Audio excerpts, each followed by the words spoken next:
বনি ইসরাইলের জমানায় একজন যুবক ছিল, দেখতে অনেক সুন্দর, বংশগত মর্যাদা অনেক বেশি ছিল, টাকার গরমে লাইনচ্যুত হয়ে গেছে, মদ পান করত, নারীদের সাথে সময় কাটাইত,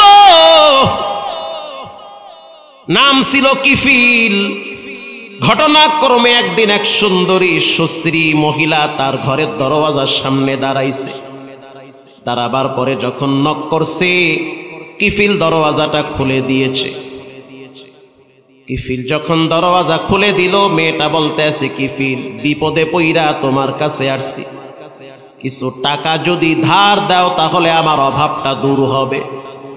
কিফিল বলতে আছে, তুমি তো দেখতে অনেক সুন্দর, তোমার চেহারার ভিতরে লাবণ্যতা আছে, সুশ্রী একজন নারী, টাকা তোমারে দিতে পারি, শর্ত হলো তোমার সাথে আমি খারাপ কাজে লিপ্ত হব।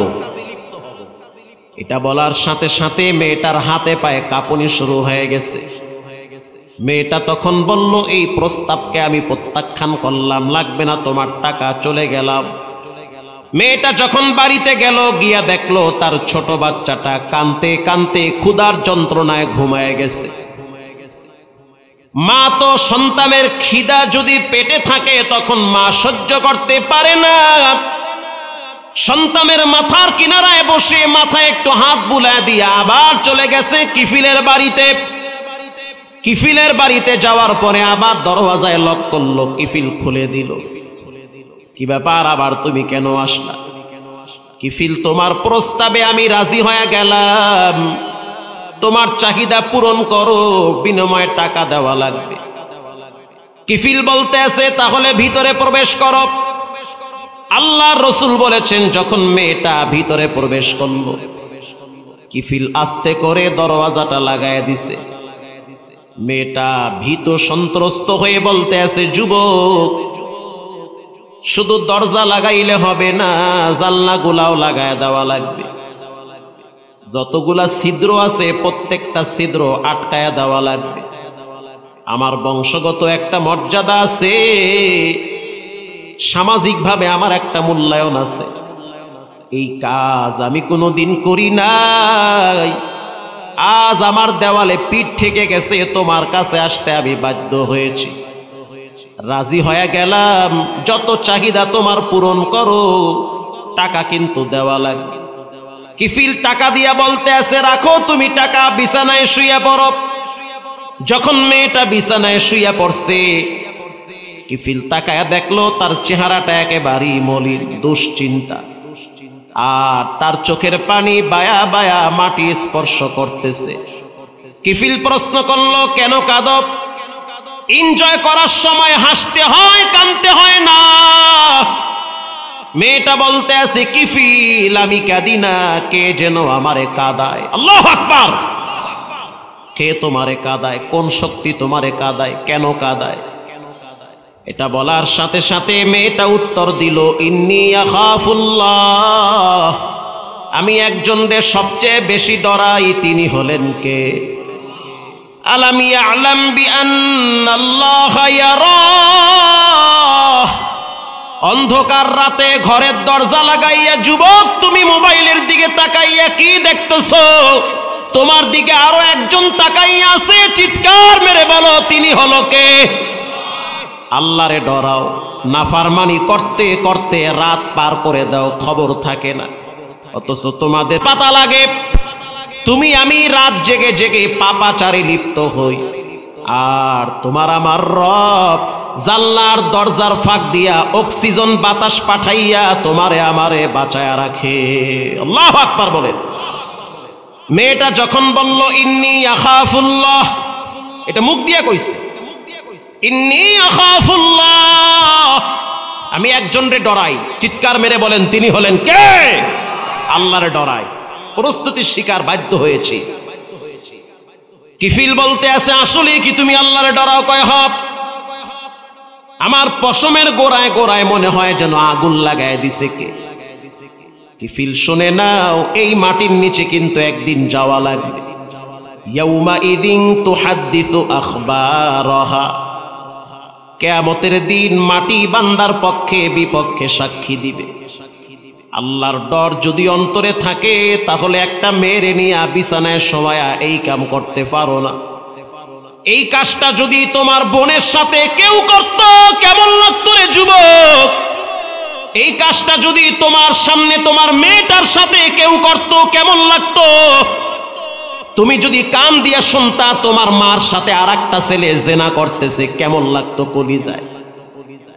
বলার সাথে সাথে কিফিলের কলিজার পানি শুকায় গেছে। আল্লাহরে ডরাও, আল্লাহর ডরে কিন্তু আসমান জমিন থরথর করে কাঁপে। আল্লাহর ডরে মুসা আলাইহিস সালাম সিজদায় পড়ে লম্বা টাইম কেঁদেছে। আল্লাহর ডরে ইউনুস নবী মাঝে মাঝে বেহুশ হয়ে যেত। আল্লাহর ডরে যেই নবীর কোনো পাপ নাই সেই নবীও সিজদায় গিয়ে কাঁদতো। মা আয়েশা বলতো উগফির লাকা মা তাকদ্দামা মিন যামবিকা ওয়া মা তাআখার। কেন কাঁদেন? রাসূল জবাব দেয়, আয়েশা আফালা কুনু আবদান শাকুরা, আমি কেন আল্লাহর শুকরগুজার বান্দা হব না? আমি যা দেখি তুমি তা দেখো না। আল্লাহু আকবার। আল্লাহ যেমন নরম তেমন গরম। আরো বাংলা ভাষায় বুঝাই, আল্লাহকে এত সহজ মনে করিয়েন না। নারুল্লাহ রব্বুল আলামিন কোরআনে হুঙ্কার দিয়া বলেন আমার আগুন শক্ত আগুন। শুধু তাই না, ওয়ালা ইউসিকু ওয়াসাকাহু আহাদ, আমি যখন কাউরে শক্ত কইরা বান্ধি পৃথিবীর কেউ তারে ছুটাইতে পারে না। আল্লাহ ধরা শক্ত ধরা, আল্লাহ ফট কইরা ধইরা ফেলাইলে উপায় থাকবে না, বাঁচবাও না মরবাও না। এজন্য আমি যুবকদেরকে বলি এই যুগে সবচেয়ে বড় বুজুর্গি হলো পাপ থেকে বেঁচে থাকা। এই যুগে সবচেয়ে বড় আল্লাহর ওলি ওই ব্যক্তি যে ব্যক্তি নিজেকে পাপ থেকে বাঁচায় রাখছে। এই যুগে সবচেয়ে বড় দরবেশ ওই ব্যক্তি যে ব্যক্তি হারাম থেকে নিজেকে বাঁচায় রাখছে। মেয়েটা যখন বলল ইন্নী আখাফুল্লাহ, আল্লাহরে ডরাই, কিফিল বলতে আছে, এটা শোনার সাথে সাথে তো আমার হাতে পায়ে কেমন জানি অবশ হয়ে যাচ্ছে। যাও তোমার সাথে আমি জিনা করব না। এই নাও কাপড়, এই তোমার টাকা তুমি নিয়ে নাও, তোমার টাকাও আমার লাগবে না, টাকা তোমাকে মাফ করে দিলাম, ফি সাবিলিল্লাহ দিয়া দিলাম। দরজা খুইলা দিছি, যাও চলে নিরাপদে বাড়িতে, কেউ তোমার দিকে তাকাবে না। মেয়েটা যখন ঘর থেকে বের হইতেছে উপরের দিকে তাকায়া বলতে আছে, আল্লাহ যেই যুবকটা তোমার ভয়েতে আমাকে ছেড়ে দিয়েছে তারে তুমি হেদায়েত না দিয়া কবরে নিও না, কবরে নিও না। কিফিলের কলিজার ভিতরে ভয় চলে আসছে, মরণের রোগ চলে আসছে, খবর হয়ে গেছে ভিতরে যে সময় নাই, ধরে ফেলাইবা আল্লাহ। কিফিল এবার উজু গোসল কইরা বাইতুল মুকাদ্দাসের দিকে ফিরে 2 রাকাত সালাত আদায় করে আল্লাহর দরবারে চোখের পানি ছেড়ে কান্না শুরু করলো। আল্লাহু হাজিরিন আল্লাহু নাজিরিন আল্লাহু মাঈন আল্লাহু আল্লাহ। আমি একজন পাপী, তুমি তো গফফার। আমি হইলাম জালেম, তুমি হইলা রহমান। আমি গুনাহ করতে করতে দুর্বল হয়ে গেছি, তুমি তো ক্ষমা করতে করতে দুর্বল হও নাই। আল্লাহু আকবার। তুমি যদি আমাকে ক্ষমা করে দাও তাহলে পৃথিবীর কেউ তোমাকে বলবে না যে রব কেন ক্ষমা করলেন। তুমি তো আল্লাহুস সামাদ, তুমি তো বেনিয়াজ বেমুখাফিক। পৃথিবীর সবাই তোমার কাছে ঠেকা, তুমি তো কারো কাছে ঠেকা না। ঠেকা ঠেকা না। চাইলে তুমি আমারে মাফ করতে পারো। জীবনে অনেক জিনা করছি, ব্যভিচারে লিপ্ত হইছি, আজকে আমি জিনা করি নাই, আমি তওবা করতেছি তোমার কাছে। তার চোখের পানিতে আসমান জমিন ভয়তে কম্পিত হয়ে গেছে। আসমান জমিনের ভিতরে আল্লাহর ভয় চলে আসছে।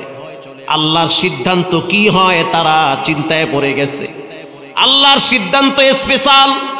আল্লাহর কুদরতি অন্তরে জোশ মারছে। রব্বুল আলামিন বলে, ও মালাকুল মউত, এই মুহূর্তে তার জানটারে ঈমানের সহিত কবুল করো, ঈমানের সহিত মৃত্যু দাও। কিফিলের নিথর দেহটা মাটিতে পড়ে আছে। এলাকার মানুষ বলল কিফিল মারা গেছে, খারাপ। জেনাকার, হারামখোর, মদ খাইতো, কিন্তু গোপনে যে রবের সাথে তওবা করে মাপ পেয়েছে এটা তো পৃথিবীর কেউ জানে না। আল্লাহ রাব্বুল আলামিন কিফিলের বাড়ির দরওয়াজায় লেখা উঠায়া দিছে, কদ গফারাল্লাহু লিল কিফিল। পৃথিবীর মানুষ শুনে না, ও রব্বুল আলামিন কিফিলকে ক্ষমা করে দিয়েছে। এবার আপনারা বলেন, কিফিল যে জিব্বা লড়াইয়া ইস্তিগফার পড়ল, তওবা করল, এই আওয়াজ পৃথিবীর কেউ না শুনলেও শুনছেন একজন, তিনি হলেন কে? এটাকে বলা হয় আল্লাহর ভয়, এটাকে বলা হয় জিব্বার হিকমত। জিব্বা লড়াইয়া মানুষ আল্লাহর কাছে দুশমন হয়ে যায়, আবার জিব্বা লড়াইয়া মানুষ রবের কাছে দামি হয়ে যায়। এজন্য আল্লাহ তাআলা বলেন, তোমাকে আমি আনলিমিটেড জিব্বা দিছি, জিব্বা লড়াইয়া লড়াইয়া কোরআন তেলাওয়াত করবা।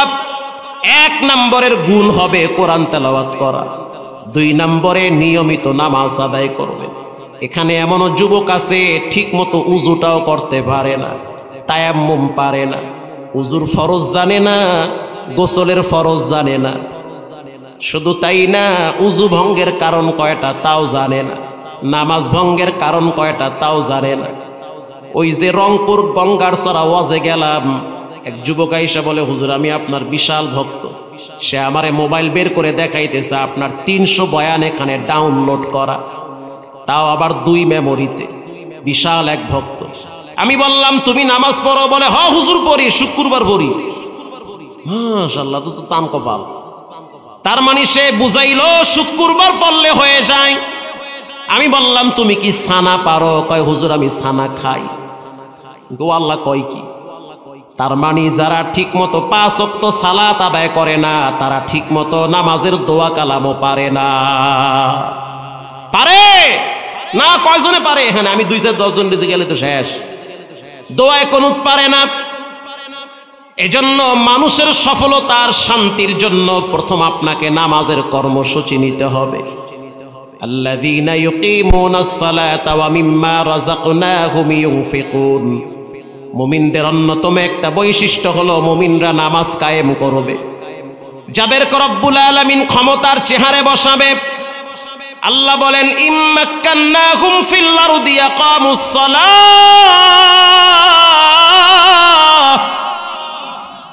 যাদেরকে রব্বুল আলামিন ক্ষমতার মসনদে বসাবে, তাদের কর্মসূচি হবে তারা রাষ্ট্রীয়ভাবে নামাজকে প্রতিষ্ঠিত করবে। বাধ্যতামূলক নামাজ পড়া লাগবে।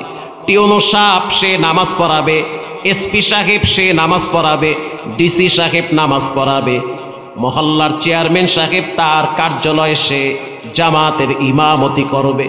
এই যোগ্যতা যার ভিতরে থাকবে তাকেই আমরা সংসদে দেখতে চাই। কথা ঠিক না বেঠিক? যেই লোকটা 10 জন মানুষের ইমামতির মুসাল্লায় দাঁড়াইতে পারবে না, সে 20,000 মানুষের ইমামতি কেমনে করবে? 2 লক্ষ মানুষের দিক নির্দেশনা সে কেমনে দিবে? এই জন্য ভাইরা আমার, নিজে নামাজ পড়েন, ছেলে মেয়েদেরকে নামাজের কথা বলেন। 5 ওয়াক্ত নামাজের ব্যাপারে অলসতামি করা যাবে না। 2 নম্বরে 5 ওয়াক্ত নামাজ, 3 নম্বরে মা বাবার খেদমত। জীবনে কোনোদিন আব্বা আম্মার সাথে খারাপ আচরণ করবেন না। আজকে হাদিসের কিতাবে দেখলাম, আলা উনাব্বিউকুম বিআকবারিল কাবায়ের। পৃথিবীর মানুষ শুনে নাও, আল্লাহর কাছে 3টা কবিরা গুনাহ সবচেয়ে মারাত্মক। 1 নম্বরে আশিরকু বিল্লাহ, আল্লাহর সাথে যারা শিরিক করে। 2 নম্বরে উকুকুল ওয়ালিদাইন, যারা মা বাবার সাথে নাফরমানি করে। 3 নম্বরে কোন সতী সাদী নারীকে জেনার অপবাদ দেয়। এজন্য কখনোই আব্বা আম্মার সাথে খারাপ ব্যবহার করা যাবে না। নামাজ ছাড়া যাবে না, হারাম খাওয়া যাবে না, কোরআন তেলাওয়াত ছাড়া যাবে না। পাক্কা দিলে তওবা করে নেন। জানি না কার না জানি দোকানে কাপনের কাপন চলে আসছি, এমনও হতে পারে মসজিদের পালকিটা রেডি হয়ে গেছে। আজকে এই ময়দান থেকে খাঁটি দিলে তওবা করেন। জীবনে কোনোদিন কোরআনের সাথে খারাপ ব্যবহার করব না, কোরআনওয়ালাদের সাথে দুশ্মনী করব না, কোরআনের সাথে সুসম্পর্ক রাখবো, নামাজ ছাড়বো না, হারাম খাবো না, মা বাবার সাথে বেয়াদবি করবো না। দিলটা যদি ভালো থাকে, তওবার নিয়াইতে 2টা হাত আল্লাহকে দেখায়া দাও। নারায়ে তাকবীর। আয় আল্লাহ এই হাতগুলা জীবনে একবার বাইতুল্লাহর কালো গিলাফে লাগায়া দেন, জীবনে একবার রাসূলুল্লাহর রওজার কদমে সালাম দেওয়ার তৌফিক দেন, বলেন আমিন।